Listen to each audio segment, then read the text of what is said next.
안녕하세요. 저는 대학병원에서 30년 동안 시니어 환자들의 신장 건강을 진료해온 내과 전문의이자 노년의학 전문가 김도현입니다. 오늘 이 영상은 절대 가볍게 들으시면 안 됩니다.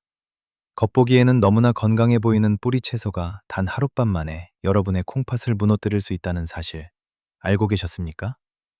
최근 들어 충분히 잤는데도 몸이 유난히 무겁고 손발이 저리거나 저녁 식사 후 심장이 이유 없이 빨리 뛰는 느낌을 받은 적이 있다면 이것은 단순한 노화가 아닐 수 있습니다.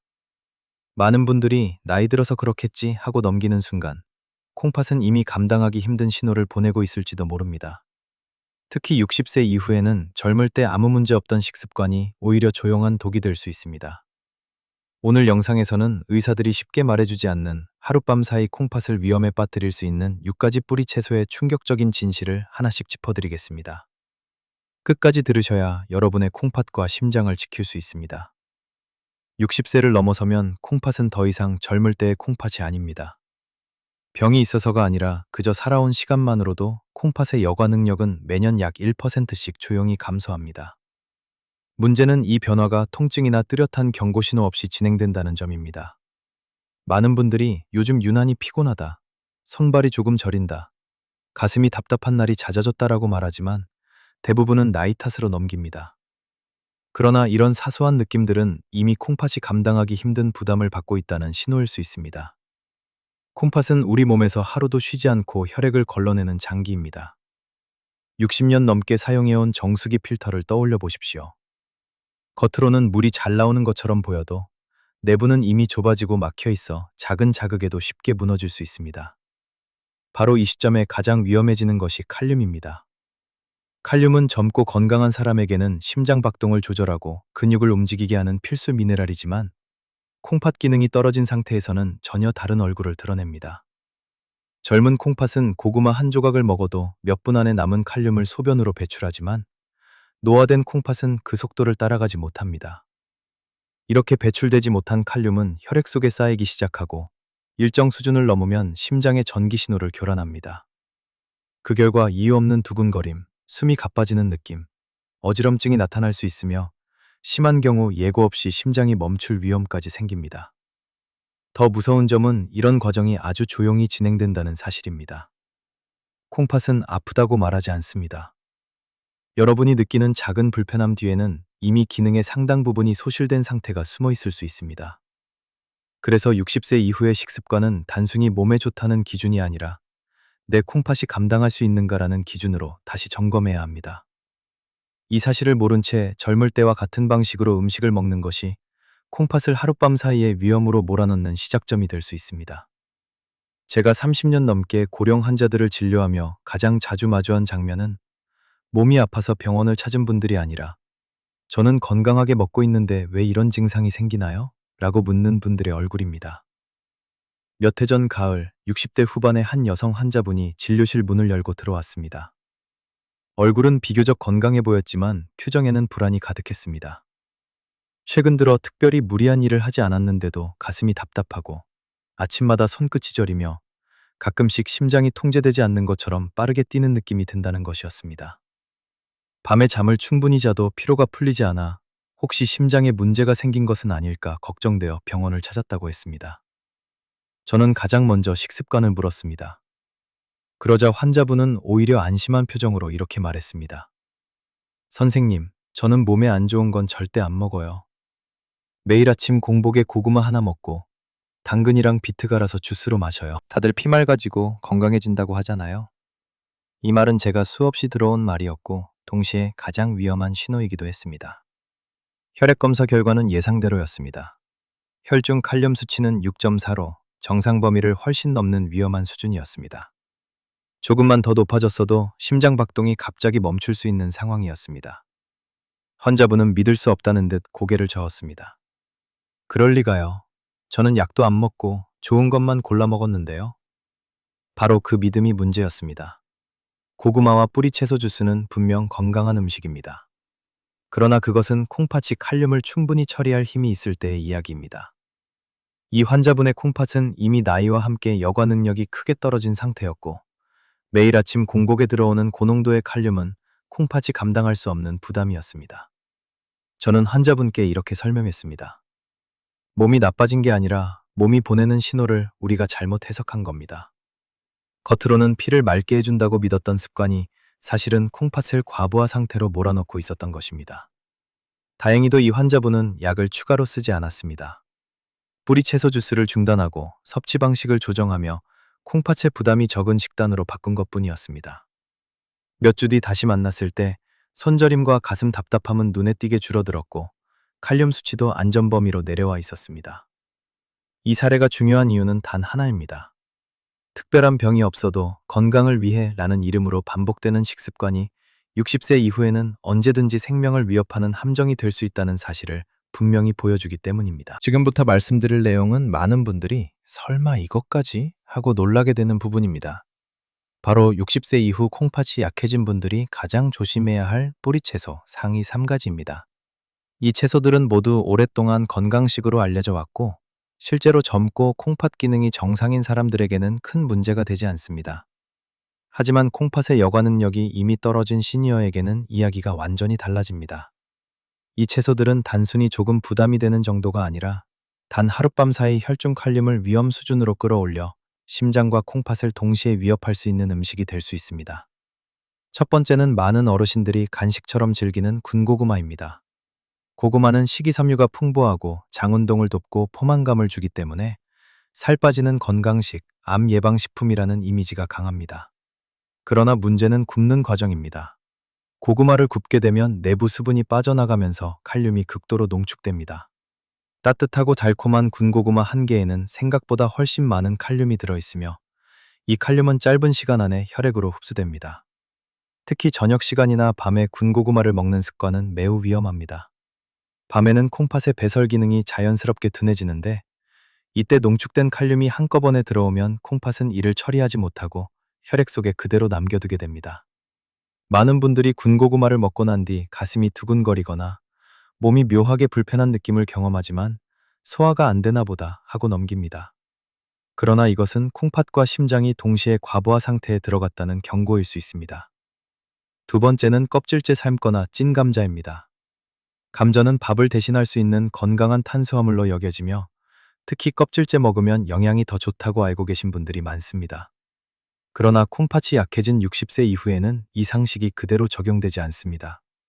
감자의 껍질 근처에는 칼륨이 집중되어 있고 통째로 삶거나 찌는 방식은 칼륨이 물로 빠져나갈 기회를 거의 주지 않습니다. 젊은 콩팥은 이런 칼륨을 여유 있게 걸러내지만 노화된 콩팥은 그렇지 못합니다. 더 큰 문제는 감자에 함께 들어있는 인 성분입니다. 콩팥이 인을 배출하지 못하면 혈관과 뼈에 부담을 주고 혈관이 점점 딱딱해지면서 심혈관 위험까지 높아집니다. 그래서 감자를 먹고 난 뒤 다리가 무겁고 몸이 붓는 느낌이 들거나 유난히 피로가 심해질 수 있습니다. 이것은 단순한 컨디션 문제가 아니라 전해질 균형이 무너지고 있다는 신호일 수 있습니다. 세 번째는 많은 분들이 가장 건강하다고 믿는 당근과 비트 주스입니다. 피를 맑게 해준다, 해독에 좋다는 말에 아침 공복에 주스를 마시는 분들이 적지 않습니다. 하지만 주스는 콩팥 입장에서 가장 위험한 섭취 방식 중 하나입니다. 주스를 만들면 섬유질은 대부분 제거되고 칼륨과 미네랄만 농축된 상태로 빠르게 흡수됩니다. 이는 콩팥에게 숨 돌릴 틈도 주지 않고 칼륨을 한꺼번에 혈액 속으로 밀어넣는 것과 같습니다.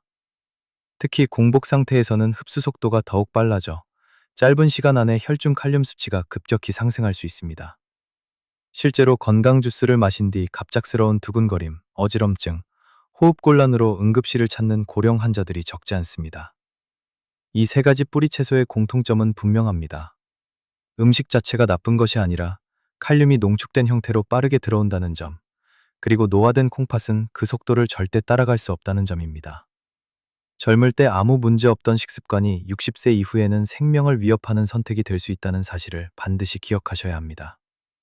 이제부터는 음식을 고를 때 몸에 좋다는 말보다 지금 내 콩팥이 이걸 감당할 수 있는가를 먼저 떠올리셔야 합니다. 이 기준 하나만 바꾸어도 콩팥이 무너지는 길과 지켜지는 길은 완전히 달라질 수 있습니다. 앞에서 말씀드린 세 가지 뿌리 채소만으로도 많은 분들이 충격을 받으셨을 겁니다. 하지만 안타깝게도 위험은 거기서 끝나지 않습니다. 지금부터 소개할 나머지 세 가지 뿌리 채소는 특히 예전부터 먹어왔고 몸에 좋다고 믿어온 방식 때문에 더 위험합니다. 바로 조리 습관과 섭취 방식이 콩팥을 조용히 망가뜨리는 경우입니다. 네 번째는 가을철 별미로 즐겨 먹는 토란과 토란 삶은 물입니다. 토란은 특유의 점액질 때문에 소화에 좋고 기력을 보충해준다고 알려져 있어 국이나 찌개로 자주 사용됩니다. 하지만 토란에는 콩팥이 특히 힘들어하는 수산염과 칼륨이 함께 들어 있습니다. 젊은 콩팥은 이 성분들을 어느 정도 처리할 수 있지만 기능이 약해진 60대 이후에는 이야기가 달라집니다. 수산염은 콩팥에서 칼슘과 결합해 결석을 만들 수 있고 칼륨은 배출되지 못한 채 혈액 속에 쌓입니다. 더 치명적인 문제는 조리 과정입니다. 많은 분들이 토란을 삶은 물을 영양이 우러났다고 생각해 그대로 국물로 사용합니다. 그러나 그 물 속에는 토란에서 빠져나온 칼륨과 수산염이 고스란히 들어 있습니다. 건강을 위해 마신다고 생각한 그 국물이 사실은 콩팥을 직접 공격하는 농축액이 되는 것입니다. 토란을 먹고 난 뒤 옆구리가 묵직하게 아프거나 소변이 불편해지는 느낌이 든다면 결코 우연이 아닐 수 있습니다. 다섯 번째는 밑반찬으로 자주 올라오는 연근 조림입니다. 연근은 아삭한 식감과 함께 피를 맑게 한다, 혈액순환에 좋다는 이미지가 강해 많은 어르신들이 즐겨 드십니다. 하지만 연근은 칼륨과 인 함량이 모두 높은 뿌리 채소입니다. 특히 문제는 조리 방식입니다. 간장에 졸여 먹는 연근은 나트륨까지 함께 들어가 콩팥에 삼중 부담을 줍니다. 콩팥은 나트륨과 칼륨의 균형을 동시에 맞춰야 하는데 짠 연근 조림을 먹으면 이 균형이 쉽게 무너집니다. 그 결과 혈액 속 칼륨이 배출되지 못하고 남아 심장 리듬에 영향을 줄 수 있습니다. 반찬으로 조금 먹었을 뿐인데 라고 생각하지만 이런 반찬이 매일 반복되면 콩팥은 쉬지 못하고 서서히 지쳐갑니다. 연근을 먹고 나서 얼굴이나 발이 붓는 느낌이 든다면 그것은 단순한 부정이 아니라 콩팥이 보내는 경고일 수 있습니다. 여섯 번째는 많은 분들이 물처럼 마시는 우엉차입니다. 우엉은 섬유질이 풍부해 장 건강에 좋고 몸을 따뜻하게 해준다는 이유로 건강차로 널리 알려져 있습니다. 그러나 우엉은 콩팥 기능이 약한 분들에게는 가장 조심해야 할 뿌리 채소 중 하나입니다. 우엉을 차로 끓이는 과정에서 칼륨은 거의 전부 물로 우러나옵니다. 이렇게 만들어진 우엉차는 맑아 보이지만 실제로는 칼륨이 농축된 액체입니다. 이것을 하루 종일 물 대신 마신다면 콩팥은 계속해서 칼륨 폭탄을 맞는 셈입니다. 여기에 더해 우엉의 풍부한 섬유질은 소화 과정에서 질소 노폐물 생성을 증가시켜 콩팥의 여과 부담을 더욱 키웁니다. 많은 분들이 차니까 괜찮겠지 라고 생각하지만 콩팥에게는 고형 음식보다 액체 형태가 훨씬 빠르고 강하게 작용합니다. 이 세 가지 뿌리 채소의 공통된 위험 요소는 분명합니다. 음식 자체가 독이어서가 아니라 삶은 물을 버리지 않거나 짜게 조리하거나 차나 국물 형태로 섭취하는 습관이 콩팥에 치명적인 부담을 준다는 점입니다. 특히 60세 이후에는 콩팥이 하루 종일 일정한 속도로만 일을 할 수 있는데 이런 음식들은 짧은 시간 안에 과도한 부담을 몰아넣습니다. 겉으로는 건강을 챙긴다고 믿었던 식탁이 사실은 콩팥을 지치게 만드는 현장이 될 수 있다는 사실을 반드시 기억하셔야 합니다. 많은 분들이 그럼 뿌리 채소 자체가 문제인가요? 라고 묻습니다. 하지만 제가 30년 동안 시니어 환자들을 진료하며 깨달은 가장 중요한 사실은 문제의 절반 이상은 음식이 아니라 조리 방식이라는 점입니다. 같은 재료를 먹어도 어떻게 준비하고 어떻게 먹느냐에 따라 콩팥을 살리는 음식이 될 수도 있고 단 하룻밤 만에 콩팥을 과부하 상태로 몰아넣는 독이 될 수도 있습니다. 가장 흔하면서도 치명적인 첫 번째 실수는 뿌리 채소를 통째로 조리하는 습관입니다. 감자나 고구마, 토란을 큼직하게 썰거나 아예 통째로 삶고 찌는 경우가 많습니다. 이렇게 하면 칼륨이 물로 빠져나갈 통로가 거의 생기지 않습니다. 결국 채소 안에 농축된 칼륨을 그대로 섭취하게 되고 그 부담은 전부 콩팥이 떠안게 됩니다. 젊은 콩팥은 이 과정을 견딜 수 있지만 노화된 콩팥은 한 번의 식사만으로도 감당 한계를 넘을 수 있습니다. 두 번째 실수는 삶은 물이나 데친물을 버리지 않는 것입니다. 한국 식탁에서는 국물에 영양이 다 들어있다는 믿음이 매우 강합니다. 그래서 뿌리 채소를 삶은 물을 국이나 찌개에 사용하거나 건강에 좋다며 그대로 마시는 경우도 적지 않습니다. 그러나 현실은 정반대입니다. 그 물 속에는 콩팥이 가장 힘들어하는 칼륨과 인, 수산염이 고스란히 녹아 있습니다. 콩팥을 보호하기 위해 반드시 제거해야 할 성분을 다시 몸 안으로 들여보내는 셈입니다. 이 습관이 반복되면 콩팥은 하루도 쉴 틈 없이 과부하 상태에 놓이게 됩니다. 세 번째 실수는 짠맛으로 조리하는 습관입니다. 연근조림이나 감자조림처럼 간장이나 소금을 많이 사용하는 요리는 콩팥에 이중 부담을 줍니다. 나트륨은 콩팥의 칼륨 배출 기능을 방해하고 동시에 체내 수분 균형을 무너뜨립니다. 그 결과 혈액 속에 칼륨이 더 오래 머물게 되고 심장 리듬에 영향을 줄 위험이 커집니다. 조금 짜게 먹는 게 뭐가 문제냐고 생각할 수 있지만 60세 이후에는 이 조금이 매일 쌓여 큰 차이를 만듭니다. 네 번째 실수는 액체 형태로 뿌리 채소를 섭취하는 것입니다. 주스, 차, 국물은 고형 음식보다 훨씬 빠르게 흡수됩니다. 이는 콩팥에게 처리할 시간을 주지 않고 칼륨을 한꺼번에 밀어넣는 것과 같습니다. 특히 공복 상태에서 이런 음료를 마시면 흡수 속도는 더 빨라집니다. 많은 분들이 쉽지 않고 마시니까 소화에 좋다고 생각하지만 콩팥 입장에서는 가장 가혹한 방식일 수 있습니다. 다섯 번째 실수는 한 끼에 몰아서 먹는 습관입니다. 아침이나 저녁 한 끼에 뿌리 채소를 집중적으로 먹고 다른 끼니는 가볍게 넘기는 경우가 많습니다. 그러나 콩팥은 몰아서 일하는 기관이 아닙니다. 하루 종일 일정한 속도로만 일을 할 수 있습니다. 한 번에 많은 양의 칼륨이 들어오면 콩팥은 그 순간 과부하에 걸릴 수밖에 없습니다. 이때 나타나는 증상이 바로 식후 두근거림, 갑작스러운 피로, 숨이 차는 느낌입니다. 마지막으로 많은 분들이 저지르는 가장 큰 실수는 젊을 때의 기준을 그대로 유지하는 것입니다. 예전에는 괜찮았으니까 지금도 괜찮겠지 라는 생각이 콩팥을 가장 빠르게 망가뜨립니다. 60세 이후의 몸은 이미 달라졌고 콩팥의 처리 능력도 예전과 같지 않습니다. 같은 음식, 같은 양, 같은 조리법이라도 몸이 받아들이는 결과는 완전히 달라집니다. 그래서 콩팥 건강을 지키기 위해서는 무엇을 먹느냐보다 어떻게 준비하고 얼마나 나누어 먹느냐를 먼저 점검해야 합니다.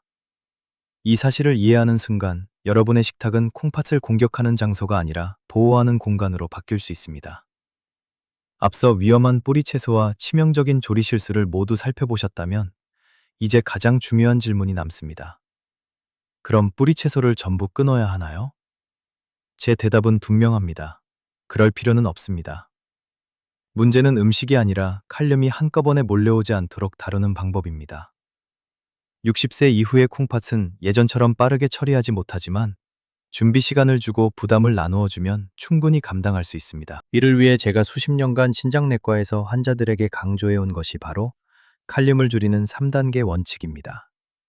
이 원칙을 지키면 뿌리 채소의 칼륨을 30초 50%까지 낮출 수 있고 좋아하던 음식을 포기하지 않으면서도 콩팥과 심장을 안전하게 지킬 수 있습니다. 첫 번째 원칙은 껍질을 두껍게 벗기고 아주 얇게 써는 것입니다. 많은 분들이 껍질에 영양이 많다고 생각해 껍질째 먹거나 아주 얇게만 벗깁니다. 하지만 콩팥이 약해진 분들에게는 이 영양이 오히려 부담이 됩니다. 칼륨은 껍질 근처에 가장 많이 모여 있기 때문입니다. 그래서 평소보다 과감하게 껍질을 벗겨내는 것이 필요합니다. 그 다음에는 2-3mm 정도로 최대한 얇게 썰어야 합니다. 이렇게 하면 채소의 단면이 넓어져 칼륨이 물로 빠져나갈 통로가 열립니다. 저는 환자들에게 칼륨에게 탈출구를 만들어준다고 설명합니다. 통째로 조리하면 칼륨은 안에 갇히지만 얇게 썰면 자연스럽게 빠져나갈 수 있습니다. 두 번째 원칙은 미지근한 물에 충분히 담가두기입니다. 많은 분들이 시간 없다는 이유로 한 번 씻고 바로 조리합니다. 하지만 이 과정만으로는 칼륨이 거의 줄지 않습니다. 칼륨은 물에 잘 녹는 성질이 있기 때문에 조리 전에 물속으로 빠져나갈 시간을 반드시 주어야 합니다. 이때 찬물보다 미지근한 물이 훨씬 효과적입니다. 온도가 약간만 올라가도 칼륨의 이동 속도가 빨라지기 때문입니다. 최소 30분, 가능하다면 1-2시간 정도 담가두는 것이 가장 이상적이며 중간에 물을 2-3번 갈아주면 효과는 더욱 커집니다. 물이 탁해지는 것을 볼 수 있는데 그것이 바로 콩팥이 힘들어하는 칼륨과 노폐물이 빠져나온 흔적입니다. 이 단계는 귀찮아 보일 수 있지만 실제로는 응급실 방문을 막아주는 가장 중요한 안전장치가 될 수 있습니다. 세 번째 원칙은 끓는 물에 살짝 데친 뒤 그 물은 반드시 버리는 것입니다. 이 단계는 한국 식문화에서 가장 많이 생략되며 동시에 가장 치명적인 실수로 이어집니다. 삶은 물에 영양이 있다는 생각 때문에 그 물을 국이나 찌개에 사용하거나 건강을 위해 마시는 경우도 있습니다.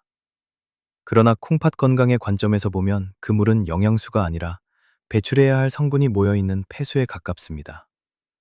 데치는 과정에서 채소 속 칼륨이 물로 빠져나오고 그 물을 버리는 순간 콩팥의 부담도 함께 버려지는 것입니다. 몇 분만 데친 뒤 물을 완전히 버리고 찬물로 한 번 더 헹궈주면 칼륨 제거 효과는 더욱 높아집니다. 이 세 가지 과정을 거친 뒤에 조리한 뿌리 채소는 같은 재료라도 콩팥이 받아들이는 부담이 전혀 다릅니다. 여기에 반드시 함께 지켜야 할 마지막 원칙이 있습니다. 바로 한 끼 섭취량을 주먹 크기 이내로 제한하는 것입니다. 아무리 칼륨을 줄였다고 해도 한 번에 너무 많이 먹으면 콩팥은 다시 과부하에 걸립니다. 아침에 몰아서 먹고 저녁을 거르는 방식도 좋지 않습니다. 콩팥은 하루 종일 일정하게 부담을 나눠받을 때 가장 안정적으로 일합니다. 이 세 가지 원칙과 섭취량 기준을 함께 지키면 뿌리 채소는 더 이상 콩팥을 위협하는 음식이 아니라 조심스럽게 즐길 수 있는 식재료가 됩니다. 콩팥 건강은 극단적인 금지가 아니라 작은 준비와 배려에서 지켜진다는 사실을 꼭 기억하시기 바랍니다. 앞에서 위험한 뿌리 채소와 조리 원칙을 모두 살펴보셨다면 이제 마음속에 이런 생각이 드실 수 있습니다. 그럼 도대체 무엇을 먹어야 하나요? 다행히도 60세 이후 콩팥이 약해진 분들도 비교적 안심하고 식탁에 올릴 수 있는 뿌리 채소는 분명히 존재합니다. 제가 수십 년 동안 환자들을 진료하며 실제로 권해온 재료는 딱 두 가지입니다. 첫 번째는 양파입니다. 양파는 뿌리 채소이지만 다른 대부분의 뿌리 채소와 달리 칼륨 함량이 매우 낮은 편입니다. 그래서 콩팥에 부담을 거의 주지 않습니다. 여기에 더해 양파에는 케르세틴이라는 강력한 항염 성분이 풍부합니다. 이 성분은 콩팥 안의 미세 혈관을 보호하고 노화로 인해 생기기 쉬운 염증 반응을 완화하는 데 도움을 줍니다. 또한 혈액을 묽게 하고 혈전 생성을 억제하는 작용도 있어 심혈관 질환 위험이 높은 고령층에게 특히 중요합니다. 양파는 생으로 먹어도 되고 살짝 볶아도 되며 초절임으로 만들어도 부담이 적습니다. 단 짜지 않게 조리하는 것이 핵심입니다. 두 번째는 무입니다. 무 역시 땅속에서 자라지만 위험한 뿌리 채소들과는 구조가 다릅니다. 무는 수분 함량이 매우 높고 미네랄 밀도가 낮아 콩팥이 처리해야 할 부담이 상대적으로 적습니다. 특히 무에는 소화를 돕는 효소가 포함되어 있어 음식물이 분해되는 과정에서 생기는 질소 노폐물의 양을 줄여줍니다. 이는 콩팥이 하루 동안 걸러야 할 노폐물 총량을 줄여주는 효과로 이어집니다. 무는 국으로 끓여도 좋고 나물이나 반찬으로도 무난합니다. 다만 간을 싱겁게 하고 양을 주먹 크기 이내로 조절하는 것이 중요합니다. 이 두 가지 채소의 공통점은 화려한 슈퍼푸드가 아니라는 점입니다. 하지만 바로 그 평범함이 콩팥에게는 가장 큰 장점이 됩니다. 60세 이후의 식사는 특별한 보약보다 이렇게 부담을 주지 않는 음식을 꾸준히 선택하는 것이 훨씬 중요합니다. 양파와 무를 중심으로 식탁을 구성하면 콩팥은 과도한 전해질 변화 없이 안정된 상태를 유지할 수 있고 그 결과 몸 전체의 피로와 불편감도 서서히 줄어들 수 있습니다. 이것이 바로 제가 환자들에게 콩팥을 살리는 식탁은 거창하지 않다고 늘 강조하는 이유입니다. 오늘 영상에서 우리는 겉보기에는 너무나 건강해 보이던 뿌리 채소가 왜 60세 이후에는 콩팥을 위협할 수 있는지, 그리고 그 위험이 단순한 이론이 아니라 실제 삶에서 얼마나 쉽게 현실이 되는지를 함께 살펴보았습니다. 중요한 사실은 단 하나입니다. 음식이 갑자기 나빠진 것이 아니라 우리의 콩팥이 예전과 같지 않다는 점입니다. 젊을 때 아무 문제 없던 식습관을 그대로 유지하는 순간 노화된 콩팥은 조용히 한계를 향해 밀려갑니다. 콩팥은 아프다고 외치지 않습니다. 조금 피곤하고 손발이 저리고 가슴이 답답한 정도의 신호만 보낼 뿐입니다. 하지만 그 신호를 무시한 채 같은 습관을 반복하면 어느 날 갑자기 심장이 흔들리고 응급실로 향하는 상황이 올 수 있습니다. 오늘 알려드린 6가지 위험한 뿌리 채소와 조리 실수, 그리고 칼륨을 줄이는 3가지 원칙은 겁을 주기 위한 이야기가 아닙니다. 오히려 여러분이 평생 먹어온 음식을 포기하지 않으면서도 콩팥을 지킬 수 있는 가장 현실적인 방법입니다. 작은 준비와 약간의 인내, 그리고 섭취량을 조절하는 습관만으로도 콩팥은 다시 숨을 돌릴 수 있습니다. 제가 진료실에서 수없이 확인해온 사실은 콩팥은 배신하지 않는다는 것입니다. 우리가 그 언어를 이해하고 부담을 덜어주면 콩팥은 즉시 반응하여 심장과 몸 전체의 균형을 되찾아줍니다. 건강은 어느 날 갑자기 만들어지지 않습니다. 오늘 저녁 한 끼를 어떻게 준비하느냐, 내일 아침 무엇을 마시느냐 같은 아주 작은 선택들이 쌓여 여러분의 남은 인생을 결정합니다. 이 영상이 여러분 자신뿐 아니라 부모님, 배우자, 사랑하는 가족의 식탁을 다시 돌아보는 계기가 되기를 진심으로 바랍니다. 부디 이 내용을 혼자만 알고 끝내지 마시고 꼭 주변 분들과 나누어 주십시오. 한 사람의 콩팥을 지키는 선택이 한 가족의 미래를 바꿀 수 있습니다. 지금 이 순간부터라도 몸에 좋다는 말보다 내 콩팥이 감당할 수 있는가를 먼저 떠올리시길 바랍니다. 그것이 바로 오늘부터 실천할 수 있는 가장 확실한 건강관리입니다.